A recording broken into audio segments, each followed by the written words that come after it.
ஐயோ தமிழ் தமிழ் தமிழ் தமிழ்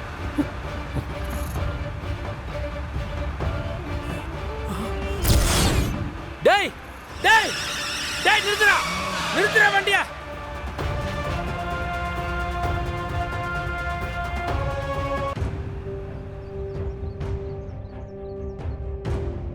ஐயோ கடவுளே, ஏன் எங்களை இப்படிலாம் சோதிக்கிற? தமிழ் இப்போதான் கொஞ்ச நேரத்துக்கு முன்னாடி எல்லா பிரச்சனையும் தேர்ந்து போச்சுன்னு சந்தோஷமா தமிழ் அவ பிறந்த நாளை கொண்டாடிக்கிட்டு இருந்தா. அழாதடா. ஆசையா கிடைச்ச சைக்கிளை தொட்டு பார்க்கறதுக்கு முன்னாடி இப்படி எவனோ ஒருத்த வந்து அடிச்சு தள்ளிட்டு போயிட்டானே. இது என்ன கொடுமை. பாட்டி அழாதீங்க பாட்டி.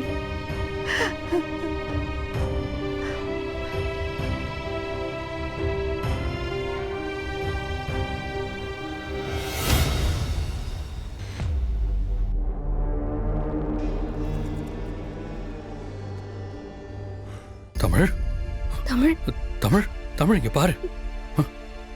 நீ ரொம்ப ஸ்ட்ராங்கா இருக்கணும். தமிழ் இந்த மாதிரிலாம் அழக்கூடாதுன்னு சொல்லியிருக்கேன்ல.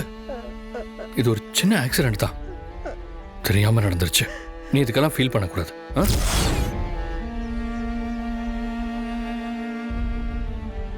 தமிழ் தமிழ் தமிழ் நில்லு. அண்ணே அந்த காரை எவ்வளவு துரத்தியும் பிடிக்க முடியலண்ணே, போயிட்டாண்ணே. என்ன நினைச்ச? நீ உன் பொண்ணு வச்சு கேக்க விட்டு என்ன டென்ஷன் பண்ணல. இந்த போவானே நீ பிடுங்கி போடுற செடி இல்லை, ஆலமரம். என்னால உன்னை அசைக்கவே முடியாது. சார் அண்ணே காஃபி. தேங்க்ஸ் பாரதி. அண்ணே நான் எடுத்துட்டு வரேன், நீங்க போங்க. நாங்க யாருன்னு தெரியாதப்பவே எங்க மேல இவ்ளோ பாசத்தோடயும் அன்போடையும் இருக்கீங்களே ஆதி. தமிழ் அவ பர்த்டேக்கு என் கூட இருக்கணும்னு சொன்ன ஒரே காரணத்துக்காக என்ன போராடி இந்த கேஸ்ல இருந்து நிரபராதின்னு வெளியில கொண்டு வந்துட்டீங்க. அவளுக்கு பிடிச்ச மாதிரியே கேக் வெட்டி செலிப்ரேட் பண்ணிட்டோம். ஆனா அவளுக்கு பிடிச்ச இந்த சைக்கிள் விஷயத்துல நடந்த தப்ப சரி பண்றதுக்கு நீங்க இப்ப வரைக்கும் முயற்சி பண்ணிட்டு இருக்கீங்க. ரொம்ப தேங்க்ஸ் ஆதி. தேங்க்ஸ் பாரதி. சார் நான் தான் உங்களுக்கு தேங்க்ஸ் சொல்லணும். என்னங்க இது? என் பொண்ணுக்கு நான் செய்யறேன்.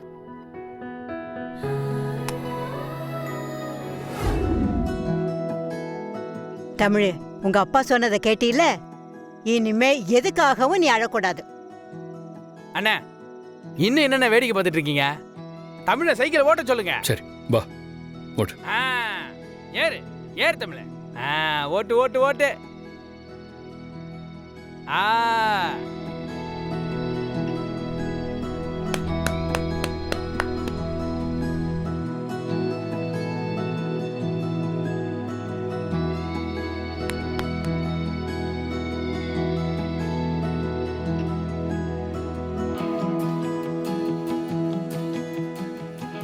பாரதி, தமிழுக்காக ஆதி உடஞ்சு போன இந்த சைக்கிளை புத்தம் புதுசா மாத்திட்டார் பாத்தியா? ஆமா பாட்டி.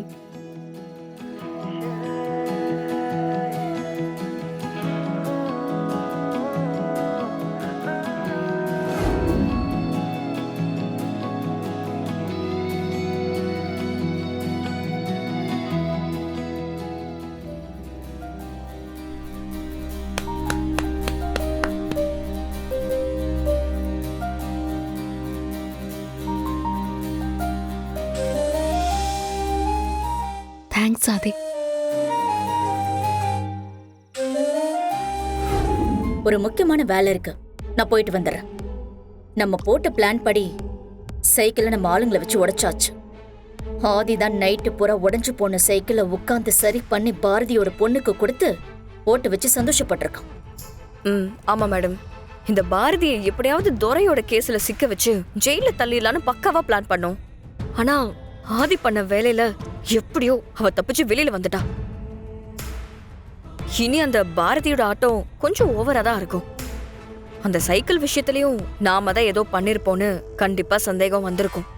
ஆமா மித்ரா, நீ சொல்றது கரெக்ட் தான். ஏதாவது பண்றதுக்கு முன்னாடி நாம முந்திக்கணும். இந்த நிமிஷம் உனக்கும் ஆதிக்கும் கல்யாணம் நடக்கிறது மட்டும்தான் நமக்கு ரொம்ப முக்கியம். நான் போய் வேலையை முடிச்சுட்டு சீக்கிரம் வந்துடுறேன். அப்புறமா இதை பத்தி பேசுவோம். ஓகே. பவானி, எனக்கும் உனக்கும் தீர்க்க வேண்டிய எக்ஸ்ட்ரா கணக்கு இன்னும் ஒண்ணு இருக்கு. அதுக்காக தான் உன்னை நான் இங்க பிரைவேட்டா மீட் பண்ண வந்திருக்கேன். என்ன புரியலையா?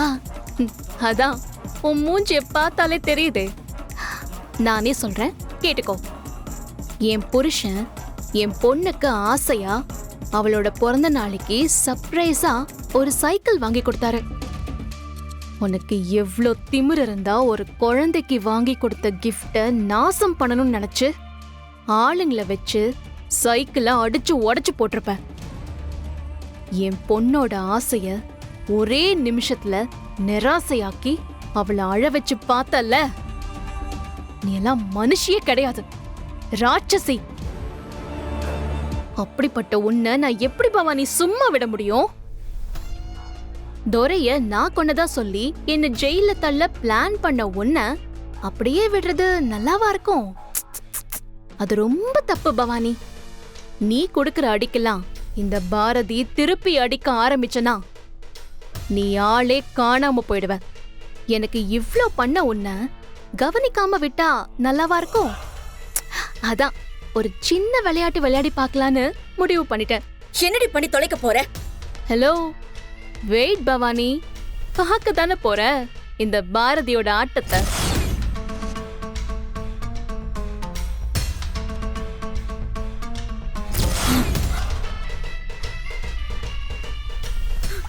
ஏய், என்ன பண்ற?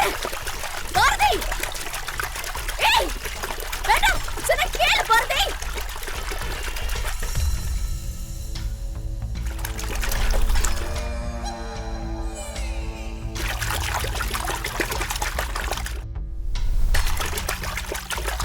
என்னடி ஆச்சு உனக்கு? ஏன் பைத்தியம் மாதிரி பண்ணிக்கிட்டு இருக்க?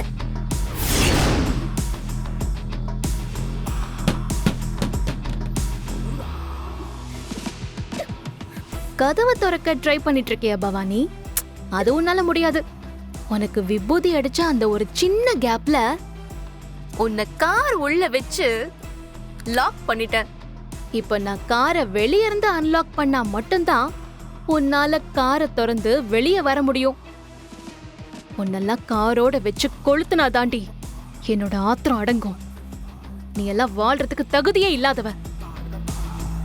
உன்னோட திமிரு, ஆணவம், அகங்காரம்லாம் இந்த நெருப்போட எரிஞ்சு பஸ்பமா போயிடும்.